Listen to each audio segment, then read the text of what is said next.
आणि आता बातमी आहे पुण्यातून। पुण्यातल्या पोर्शे कार अपघात प्रकरणामधली एक अपडेट आहे।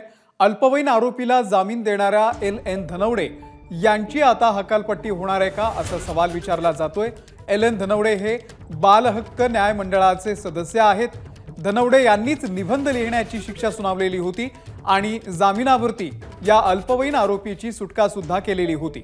आणि या संदर्भातले अपडेट देण्यासाठी मंदार गोंजारी आपले प्रतिनिधी सध्या आपल्या सोबत आहेत। मंदार, एल.एन. धनवडे यांच्यावरती सुद्धा कारवाई होणार असल्याचं कळतंय, काय अपडेट आहे?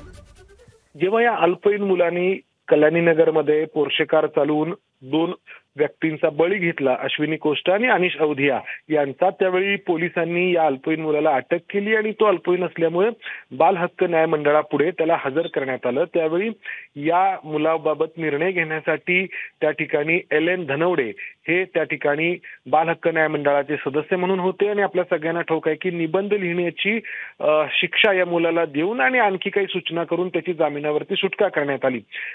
यावरती मोठ्या प्रमाणात टीका झाल्यानंतर सामाजिक न्याय विभागाने या सगळ्या प्रकरणाची चौकशी केली आणि त्याचा अहवाल सामाजिक न्याय, महिला आणि बाल हक्क विभागाचे जे आयुक्त आहेत प्रशांत नारनवरे यांच्याकडे दाखल करण्यात आला, त्यांना सादर करण्यात आला आणि तो अहवाल त्यांनी पुढे त्यांच्या विभागाचे जे सचिव आहेत त्यांच्याकडे पाठवलेला आहे।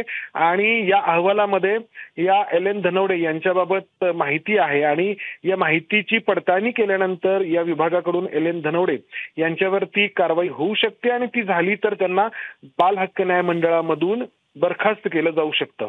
बरं, मंदार, धन्यवाद दिलेल्या या संपूर्ण माहितीबद्दल। एबीपी माझा, उघडा डोळे बघा नीट।